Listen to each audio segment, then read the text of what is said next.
Tihar jail में बंद सत्येंद्र जैन के मसाज मामले में नया इंकिशाफ। तिहाड़ जेल के जराये के मुताबिक मसाज करने वाला कोई फिजियोथेरेपिस्ट नहीं बल्कि इस मद्दरी मामले में सजा काट रहा मुजरिम है। बीजेपी ने आम आदमी पार्टी से माफ़ी मांगने का किया मुतालबा। ताजमहल के अहाते में नमाज पढ़ने की वीडियो वायरल होने के बाद हिंदुत्व तंजीमों का हंगामा। अब एएसआई वीडियो की सदाकत की करेगी तहकीकात। गुज़िश्ता रोज़ हिंदुत्वादी तंजीमों ने एहतिजाज कर नमाजी के खिलाफ कार्रवाई का किया था मुतालबा। मदारिस सर्वे के बाद अब यूपी में गैर तस्लीम शुदा मदारिस की आमदनी की जांच करेगी योगी सरकार। सरकार ने कहा अब वो देखेगी कि कहां से इन मदारिस को मिल रही है ज़कात। दिल्ली एमसीडी इंतखाबात से कबल आम आदमी पार्टी एमएलए के साथ पार्टी कारकुनान की मारपीट की वीडियो सामने आई। बीजेपी ने कहा टिकट फरोख्त करने के इल्जामात की वजह से हुई है पिटाई।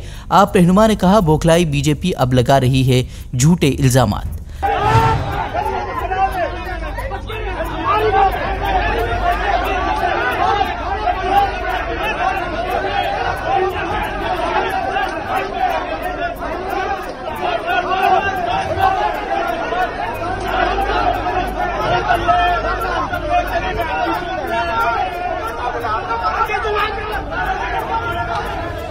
लकड़ी स्मगलिंग मामले को लेकर आसाम मेघालय सरहद पर पुरतशद्दुद झड़प। स्मगलिंग मामले में गिरफ्तार गांव वालों की रिहाई के लिए अवाम ने किया एहतिजाज। आसाम पुलिस की फायरिंग में 6 अफराद की मौत। पुलिस ने कहा हथियारों से लैस गांव वाले पुलिस पर हमले की कर रहे थे कोशिश।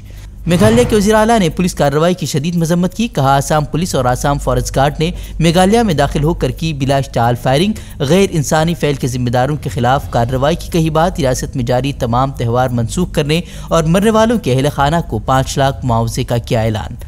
समाजवादी रहनुमा आजम खान को नफरत अंगेज तकरीर मामले में मिली जमानत। 2018 के एक हेड स्पीच मामले में अदालत ने उन्हें सुनाई थी 3 साल कैद की सजा।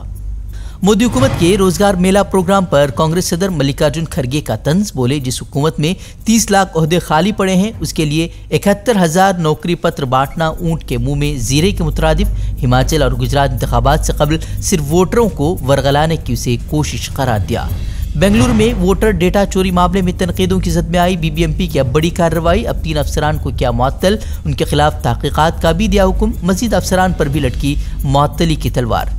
ट्विटर पर ब्लू टिक के लिए $8 की रकम वसूल करने के फैसले पर इलन मस्क ने फिलहाल लगाई रोक। कहा पहले तलाश किया जाएगा फर्जी अकाउंट के मसले का हल।